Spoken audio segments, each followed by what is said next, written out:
to get you to repeat the top with me. Please say courageously focused on obedience. That's a strong word, obedient. That's what you tell your children, be obedient. And it's a word that if you're not careful, you miss the power behind it. Generally, you're asking a person to obey a rule or a guideline for a reason. The reason you tell your children to be obedient when we go on the street is because a car can hit you. The reason you tell a person to be obedient is to speed laws is because it becomes dangerous for everybody on the road past certain speeds. You may be trying to get to work, but you put other people at risk. Most people in accidents didn't mean to be in it. I can say all people in accidents didn't want to be in them. But accidents happen because oftentimes people violate rules. They're not obedient to the guidelines. This is a curve. Slow down to 35 miles per hour around this curve. You 45, 50. You flip over, you hit somebody. Now you messed up your day and everybody else's day because you chose to drink and drive. That's why the rule says don't drink and drive. It's not because, we're trying to control your life. We just said if you could just please catch a cab or please call Uber or somebody or a friend or just go to sleep before you drive, we would appreciate it. That's for my safety and yours. Obedience is a word that has a lot of power in it. And it takes courage sometimes to be obedient. In our study, we've been dealing with this word focus for the month. And we're getting ready. We have one more sermon in this series, and then we'll launch into a new series that I'm excited about as well. It's called Courageous Fighting. And we'll talk about the importance of fighting for your future. And then we'll end the year talking about courageous faith. Come on, say courageous fighting, and courageous faith. All of that, to me, requires you to make a decision. Courage is not about being sure it's going to work out. Courage is just doing what you're afraid to do because you know you need to do it. It's what a mother does when a mother gets up in the morning and courageously presses her kids to get out the door to school. It's what a father does when he goes to work when he doesn't feel like it because he understands he has to provide. Courage is not about being perfect. Courage is just about being clear. And one thing you have to be courageously clear about is the importance of focus. I can't be everywhere. My mind can't be all over the place. I need to aim my life in a direction in this next 5 years or in this next 6 months. My life is a bit out of sync. You look around your house and I've been in this campaign, get focused on certain projects. So I've been cleaning closets, throwing out stuff, giving away things. I needed to stay focused. So I need to stay home and allot time to do this because it's amazing what you find. I found money. I found some cash. So, wow, I found gift cards. I found stuff that I didn't know I had. I found I had 5 of the same thing. Anybody know what I'm talking about? I found vitamins that I bought and never used because I didn't know I had them, so I bought some more vitamins. It's amazing. You find out that your life for seasons can get out of focus and you start just running around and you're not going anywhere. I used to tell our staff when they came to work, especially in the maintenance department, I'd say, all right, guys, when you come in, make sure that you have a list and a plan and a strategy. We don't want to just run around sweeping. Don't come to work and grab a broom. Come to work and grab a pen and a paper. Lay out a strategy and a plan for your day, and you'll have more success in that day. And that's true in the whole of your life. And so I want you to, this month, focus with me. So let me, if you were not here, let me give you, if I can, a quick review. And this is very quick, I promise. First sermon that we talked about in our series, if we can get you to focus on what we've been so far, we talked about being courageously focused on where you're going. Can you say that with me, please? Say courageously focused on where you're going. That was our first sermon in the series. And the question I asked you was, are you focused on what will move your life forward? And I gave this wonderful story, went through the whole life, first part of the life of Saul, the king of Israel, and how God was focused on making him king. He was focused on killing David. God was focused on giving him an opportunity. He was focused on getting David for over 10 years, depending upon who you ask, from 7 to 13 years, but average about 10 years. So imagine all of David's 20s was all about running from Saul. Saul made him a villain, his own personal villain, and it was totally unfounded, based on a song that some women sang. Saul has killed his thousands, David his 10,000s. David didn't even write the song. But Saul spent years focused on the wrong thing. And what's really tragic is you can spend years hating your father, years hating somebody because you didn't get the promotion. You can spend years distracted, having created your own villain, and your whole life ministry, your whole life purpose is lost in, I'm mad with my dad. How old are you? Your dad is how old? Come on, my friend. At some point, if I can just talk to him, what are you going to tell him? He wasn't there. You already know that. At what point do you pause and say to yourself, I can't let my mother be my villain. I cannot afford that kind of time and energy. It doesn't pay. One more time, it doesn't pay. Can I say it again? It doesn't pay. It's not helpful to you to make your wife your villain, your husband, your ex. Well, he got him a new wife. Okay, move on. Come on, people. Why would you continue to live in that place? Why do you want to be with somebody that doesn't want to be with you? I'm trying to figure that out. Why would you want to be with somebody who has already decided they don't want to be with you? And so somehow you need to torture them, torture yourself, be mean to them, don't let them see the kids. All this energy wasted on what? At some point in your life, you have to understand that that's not where you're going. You must be courageously focused on where you are going. Where you are going. That's an important thing. Where am I going? I have days when I call them thinking days. And I'll sit down and honest to God, I'll look out the window and say, Temple, tell me where you're going. Now you may say, do you answer? I sure do. So I know something's wrong with him. I know. Carolyn Leaf, in her wonderful book called, oh gosh, who knows? Let's see what the name of the book is. It's really a great book. I should know right as I'm reading it. It's one of my favorite. As a matter of fact, it's on my desk. I'm having a ball. You can tell because I'm not. It's called Think, Learn, Succeed. Come on, say think, learn, succeed.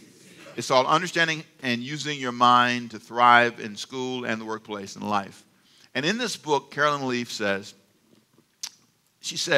talking out loud is good for you because you get to hear what you're saying. That your brain responds to audible influences. Just like when other people say things, it affects you. When you say things, it affects you. If you look in the mirror and say, I am ugly, it affects you. That's why when I look in the mirror, I say, I am good looking. I have to sometimes squint a little bit, but I am coming along here. I'm working on this thing. There's something about having a clear vision in your life about the power of knowing where you're going and where God wants to take you. Saul missed it. Saul missed it, and we'll see next week how the end of his life was a tragic example of what happens when you miss focus. Second sermon we talked about focusing on being healthy and how important it was for you to be a healthy person. And I gave you some examples of four reasons Saul became unhealthy. The first one was the way he responded to responsibility. We saw that in chapter 10 of 1 Samuel. He didn't respond well when he was first given the opportunity. Now, you got to understand this. God thought he was qualified. That's why he gave him the job. Saul had the ability and the capacity to do the king thing well. But Saul was also a guy who was like all of us. He's standing at the fork of a road and he decides, do I go left or do I go right? Do I think this way or do I think that way? He had a chance to change, but he chose not to. And so he did not respond well to responsibility. We talked about that. Secondly, we talked about the way he responded to the success of others. He was jealous in 1 Samuel chapter 18. He struggled with David's success. He didn't like the way the women and the people started liking David, quote, more than him. It was all about him. And if it wasn't about him, he had a problem. And thirdly, the way he responded to instructions. In 1 Samuel 15, God gave him specific instructions, and he did part of what he was told. And you're going to see again today, he had excuses for that. And then fourthly, we talked about the way he managed failure. When he was wrong, and we all are wrong at some point. At some point, no matter how you try to be right in raising your kids, being married, working on a job, if you have clients, you're going to be wrong. Our church has missed it.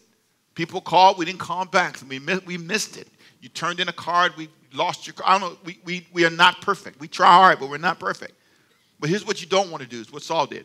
Repeat it with me, please. Say, deny, deny, lie, lie, and lie again. If you're wrong, you're wrong. The Christian church has to have that capacity to say, okay, I like this, but that's not true. This is right, this is wrong. Saul's problem was he couldn't stay focused when he was wrong. His response to his own failure. Everybody fails. And here's what I've learned. I learned how much you love me when I fail. Now, I'm not saying I needed to go around failing all the time, but there's a lot you learn about people when you fail. Going to prisons and teaching people in prison is phenomenal. The most profound question I was ever asked in prison, preaching in prison, and I got to say that right because some people say, he was in prison? What? When I was there preaching, and I've done a lot of prison ministry in the last couple of years with the Department of Corrections. I was traveling around the state of Georgia doing different prisons, and one of the things they had me do was it was a book I wrote with a friend of mine. It's called Why Smart People Make Dumb Choices, which they just re-released, which is nice. But anyway, when we wrote this book, it was amazing that they took it and used it in prisons to help people make choices, and it started with the female prison. And so I started traveling around the prisons, and part of the deal was I'd have about an hour, 30-minute Q&A session with 200, 300 prisoners. And one of the best questions I've ever been asked was this: how do we go back home to people we have wronged? And what do we do? And I told them there are two things you do. One is accept the fact that everybody can't forgive you or cannot and bring you back into their life. You killed her son. You did something horrific to her, or to him, or to them. And that's not a world you'll welcome back into because they don't feel safe with you. You have to embrace that reality. But then you have to secondly forgive yourself. And you have to find the courage to move on in your life. But here's what you can't do. Deny, deny, deny, lie, lie, and lie again. That's what you can't do. You have to learn how to put your arms around your failure and say, that's me. I was there, and now I've learned from that. And there's something profound about Saul's inability to do that. And I wrote a prayer that I've been doing, matter of fact, at the end of both sermons. And I'll let you read those on you. I'll read it for you real quick. Go up to it. It says, note first sermon, closing prayer. Here's the first sermon. Here's what I pray you get out of the first sermon. I pray that we would grow emotionally in our walk with God in daily life habits. I pray that we would grow beyond emotional infants, emotional children, or emotional adolescents, and become mature, emotionally developed adults. In the first sermon, I told you that one of the things that people fall into, and it's a trap, is a book I mentioned to you called Emotionally Healthy Spirituality. And I said in that book, Peter Scazzaro mentions 4 things that we tend to fall into. If you remember, we can become emotional infants, which means we want somebody to take care of us. That somebody's job should be to take care of me. That's what I'm looking for. I'm trying to find somebody. Or emotional children, people you can't really correct. You know what I mean? They're fine until you say something to them. And then adolescence, that age, those teenage years, you know what I'm saying? Those ages when you just bark back at everything, any correction. Then he said we can fourthly be emotional adults. And emotional adults are people that can look at themselves and be honest about where they are. They can be confronted. They can be challenged. They are aware of who they are. That's what our goal should be. And we don't want to become unhealthy people who can't. And the second prayer in the second sermon goes like this: Lord, help me be focused, healthy, responsible, and able to respond to the success of others with maturity and no jealousy. I pray that I would completely and honestly respond to your instructions for my life, even if it means I must give up things of great value. I understand that my actions may affect my family for generations. If I am wrong, help me admit my failure. Listen to my corrections. Not forget where you brought me from. Not to lie about my level of obedience. And may I never believe the ends justify the means. I must be courageously focused on these values if I want to be healthy. So those are prayers you can take with you to pray during the week. You can say, I need to pray that healthy prayer because I tend to not do well when others surpass me. I tend to not want to surrender. That was Saul's challenge. God told him to get rid of everything. He says, I can get rid of everything except those things of value. The sheep that are valuable, I can't get rid of. The money that's valuable, I can't get rid of. And he said, I want you to get rid of everything. And some of us, we can give God a little bit, but we can't give God too much. And so Saul, the leader with all this opportunity in front of him, couldn't get there. And so in today's sermon, I want you to please note with me Saul's tragic result because of his disobedience. Saul had this one horrible habit that he could never get over. One struggle that he could never keep in focus, and that was obedience. And I want you to see the tragic result of him being that way. First of all, I want you to set the stage by turning you to 1 Samuel chapter 13 in your Bibles, and I want you to notice Saul's son Jonathan makes a decision to attack the Philistines. Now, this decision is going to set in motion a whole series of events. Now, remember the numbers as you read them. Saul reigned how long? 1 year. With me, 1 Samuel 13, verse 1. Look at Saul reigned how many years? 1 year.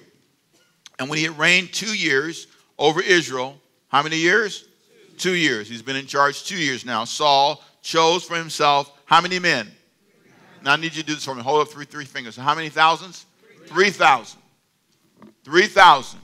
2,000 were with Saul, and 1,000 you'll find later were with his son, Jonathan. So in verse 3, here's what Jonathan did with his 1,000. How many did Jonathan have? 1,000. You got to do this. It's important. Watch me. Follow me. How many things did he have? He had 1,000. Daddy had 2,000. He had 1,000. Now watch what he does. He goes and he attacks, verse 3, the garrison of the Philistines. So because of that, if you go down to the bottom of the verse in verse 4, in bold print, I put it for you, Israel had also become an abomination to the Philistines. So now they're arch enemies. He's attacked their garrison. He attacked them. Who attacked who? He attacked them. Now watch what happens. All of a sudden, the Philistines in verse 5 respond. Now I want you to listen to their response. The Philistines, verse 5 of chapter 13, gathered together to fight with Israel. Why? Because they attacked them, right? Okay. And 30,000 chariots. How many chariots did they have? 30,000. Everybody said, uh-oh.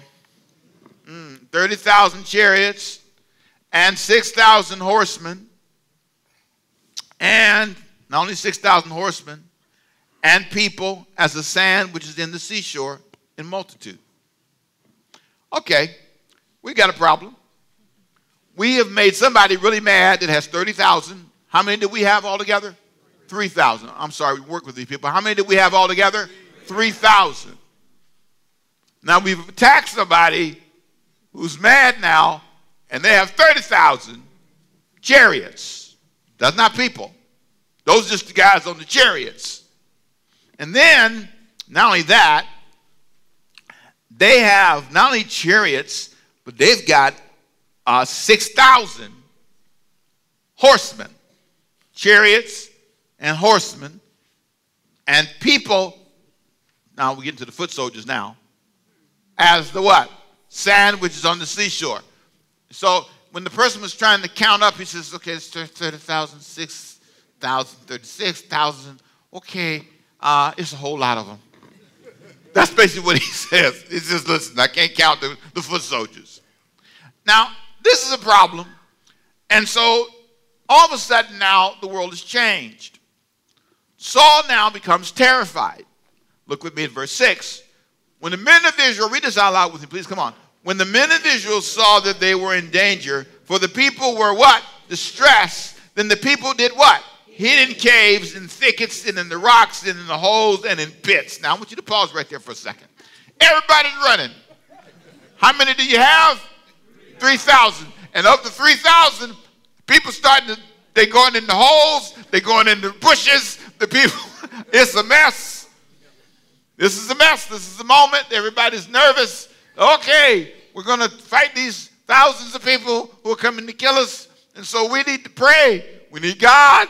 Yes, you pick the fight and you need God because your son attacked those people. And so now they're coming for you. Well, watch what happens. Right? Verse 7, some of the Hebrews crossed over the Jordan. See, some of them didn't just hide in the bushes. Some of them left. They crossed over. They ran across the river. They were scattered everywhere. As for Saul, he was in Gilgal, and all the people following him were doing what?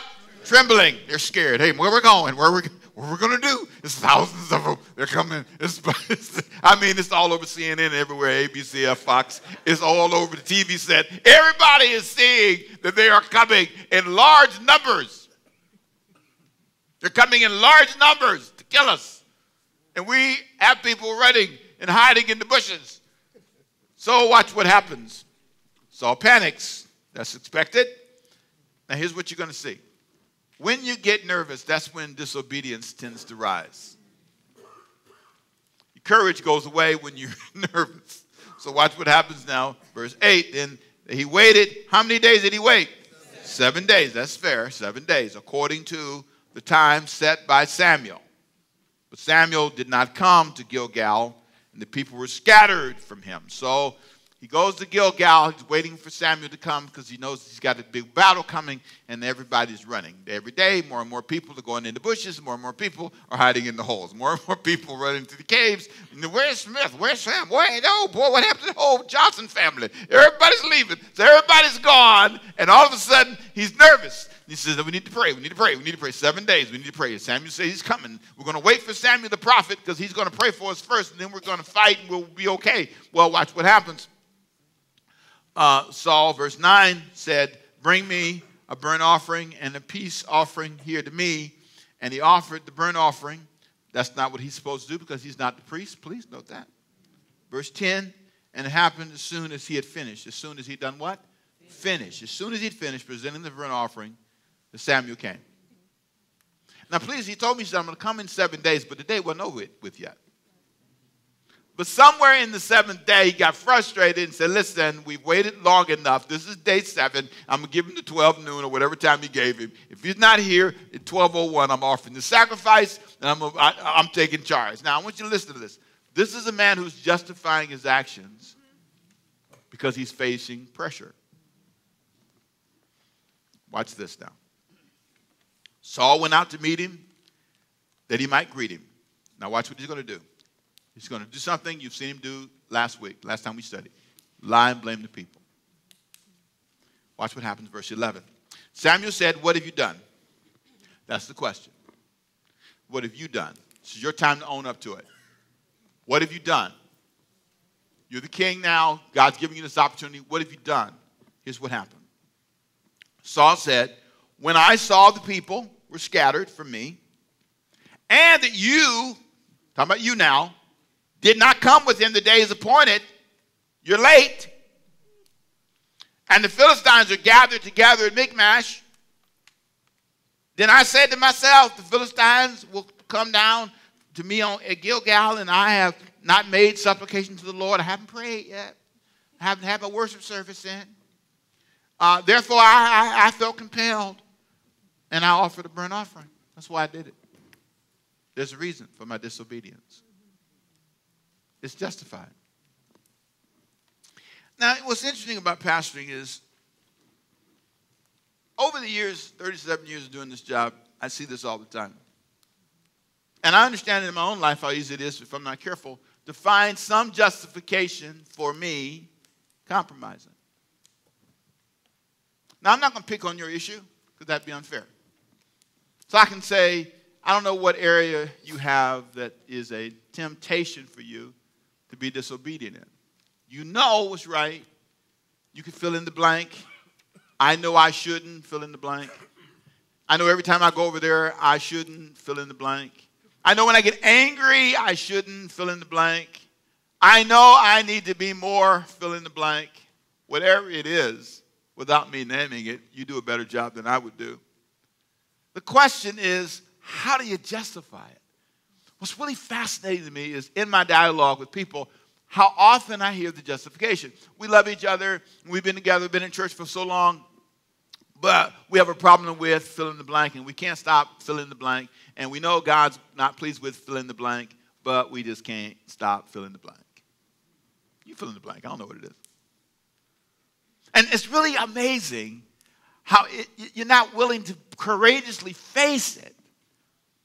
This is a problem for me. This is something that I need to manage and deal with because our church will never advance until we fill in the blank. I don't know, fill in the blank.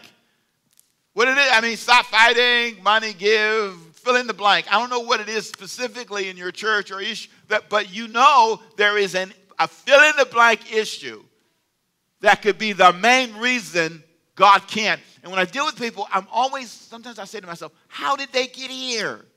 How did this person who looks so together, sounds so together, been so together, knows so much about God, Bible and life and business and everything, how did they get here? How did they get here? Well, every time they have a client, right, they don't do what they're supposed to do on time. Maybe that's the fill in the blank. Or maybe they don't respond well, to people when they complain about the work not being at the level it should be. I don't know what your business issue is, but listen to me carefully, there is a reason why you're where you are. We sow ourselves into a certain place. You ever go to the doctor and he says, you got a few problems here. And you say, well, I don't know why I have those problems. He said, what you been eating? Fill in the blank. Do you exercise? Fill in the blank. When's the last time you got your checked? You know what I'm saying? You start having the toothache. You go, what's wrong? What? Oh, my God, the devil. No, it's not. It's Snickers. It's not the devil. Fill in the blank. I mean, come on, be honest. Saul has this problem. He's not willing to fill in the blank. He's just not willing to fill in the blank. You're going to love this story. You're going to love this part. I put on some shoes, right? I did. And she's a foot doctor, so I went to and you should have seen me, girl. I was running. I was walking out there, and I got home, and feet talked to me. I told you, don't put those on. And I said to my feet, listen, I found these tennis shoes, and these tennis shoes are good, and I'm not throwing them away. And my feet said, okay, you're going to put them on? Fine, for a whole 3 days. My feet hurt me. Oh, God, I was in pain. It was so bad. And I said, thank you, Jesus. When I brought new tennis shoes. I knew better. But I was determined, stubborn. Fill in the blank for your life. Your body's talking to you. Your teeth are talking to you. That's why they're hurting. Your life's talking to you. Your back's talking to you. Some of you say, my whole body's talking to me. But what are you going to do about it? Saul didn't do anything. Well, here we close. Watch this. Verse 13. Samuel pulls him aside, and he says something that's profound. Because you did this, all of your life opportunities now are limited. Verse 13. Samuel said to Saul, you have done foolishly. Been there before. You have not kept the commandment of the Lord your God. Been there before. Which he commanded you.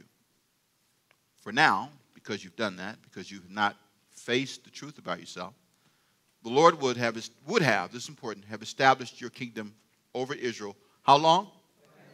Forever. You weren't going to be the name that God talked about forever. It would have been like this.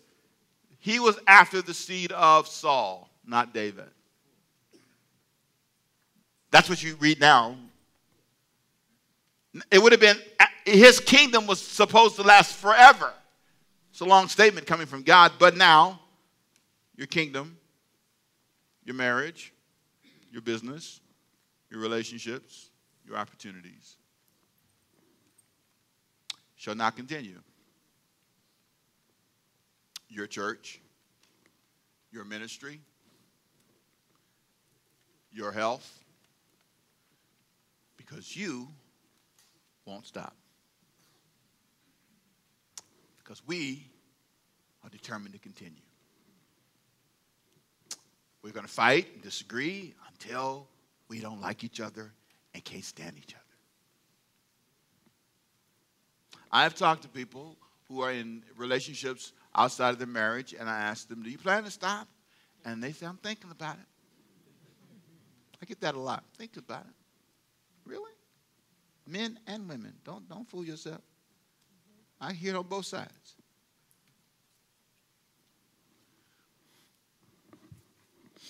There's something about having the courage to say, this needs to stop in my life now. So Saul, because of this, put a limit on all of his opportunities. Now let's go back for a minute. Remember how we started this conversation. God's plan for his future was to make him king. That's what God had in his mind. Saul was focused on something else. God wanted him to be healthy. He chose to be unhealthy. God wanted to give him a kingdom that would last forever. An endless list of opportunities. But he narrowed the list down. Is that what you're doing to yourself? And then you pray a prayer to God that goes something like this. I don't know why I'm where I'm at, oh God. I don't know why I'm here, oh God. I have no clue why I'm where I'm at. How can my children be this way? Fill in the blank. Look at your schedule. Look at your time. Listen to your words. Why doesn't she like me? Well, because you probably call her a couple of the alphabet every few days. Maybe it's because they don't want to promote you on this job because you're mean at the level you're at. Why would I want you up here with me? You think this is a dumb company. You think it's a dumb company. You think it's a company that's not smart until you showed up. Now, you didn't say that in the orientation session. When you came into the job interview, you were humble. I'm so glad for an opportunity. But now you've been here a few days and you're smarter than everybody. Supervisor, an idiot. Everybody's a fool. Nobody knows what they're doing. Everybody is lost. They need you to save them. Wow. And you're so saved and so close to God. If they only had your walk with God. Maybe that's the problem. Maybe that's your issue. Pray something, Micah. They need some music right about now. See, that'll help you a little bit. Think about what I'm saying to you. Think about your own life. My challenge to myself is to be courageously obedient. Even when I don't want to be, and that's often. Even when I struggle in my mind and in my heart, I'm always saying, and I have to say it out loud because I don't hear it sometimes. Temple, you listening? Why are you that angry? Can your wife disagree with you? Do you have to be right? Can you listen and not answer so quickly? Can you change your mind? Can you admit that maybe when the person married you, they didn't sign up for this? You promised a lot, right? I have this thing. When Diane married me, she signed up with a dream. She wanted on our wedding day to go on a cruise, on a boat for our honeymoon. What? Not the brother. Wasn't my dream. And it took me a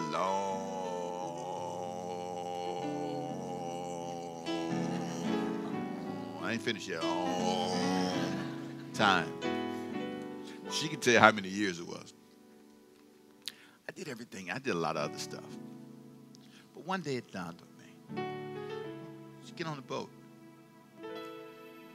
Why must she dream past you? So now we do it twice a year. And I like it. When they hired you, are you the dream employee they thought they were getting? Are you the dream teacher? Are you the dream boss? That's my plan. Father, help me see my fill in the blanks. promises I've broken, stubbornness I've demonstrated. Help me see myself, and help me be courageous and face those things. Help me walk in my house and be honest. This is a mess. This cannot exist. I don't need to deny, and lie, and blame the kids and blame. We need to all back up the train here a little bit. Look at our finances, oh God, and not deny, and lie. Just tell the truth. I need to do better than this. And I need to put a plan in place to do better than this. I need a job. I need to work. I cannot survive on this level of income. I don't need to deny, and lie to myself. I don't need to be that angry with my dad. He cannot change what he didn't do or did. I can't be no villains. I don't need to have villains in my life. I need to take a deep breath. And I need to be truthful with myself and focus on my future. And so, God, I give you praise and glory and honor. In Jesus' name. Everybody say a big amen. Did you learn something today? Come on, I hope you learned something today. Praise God.